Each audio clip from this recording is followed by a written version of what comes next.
Seorang pria yang mengaku sebagai polisi berpangkat Komisaris Jenderal atau Komjen ditangkap oleh petugas pada Sabtu 5 Maret di Durensawit, Jakarta Timur. Tak hanya mengaku sebagai polisi, pria tersebut juga telah menipu seorang ibu hingga 1 miliar rupiah. Inilah tampang pria berinisial YD, 58 tahun saat ditangkap polisi. Ia tampak mengenakan seragam lengkap layaknya polisi pada umumnya dengan sejumlah atribut yang menempel. Namun siapa sangka di balik tampilannya yang gagah, pria tersebut telah menipu seorang ibu berinisial I hingga 1 miliar rupiah. Kapolsek Durensawit Kompol Suyut mengatakan penangkapan bermula saat pelaku bertemu korban di sebuah bank di Durensawit.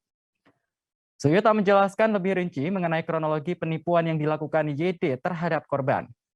Pihaknya juga masih belum mengungkap apa profesi sebenarnya dari pria yang mengaku sebagai komjen tersebut. Untuk pemeriksaan lebih lanjut, pelaku sudah diserahkan ke Bidang Propam Polda Metro Jaya. Seperti diberitakan sebelumnya, polisi menangkap seorang pria yang mengaku sebagai komjen di kawasan Setiabudi pada Jumat 5 Maret. Penangkapan itu berawal dari laporan korban yang menjadi korban penipuan. Saat diperiksa, ternyata pelaku tak bisa menunjukkan surat-surat bukti jika dia merupakan seorang anggota polisi. Akhirnya, pelaku dibawa ke Polda Metro Jaya untuk pemeriksaan. Hingga berita ini ditayangkan, polisi masih belum memberikan penjelasan terkait kasus penipuan ini.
Jangan lupa subscribe, share, komen, dan like ya.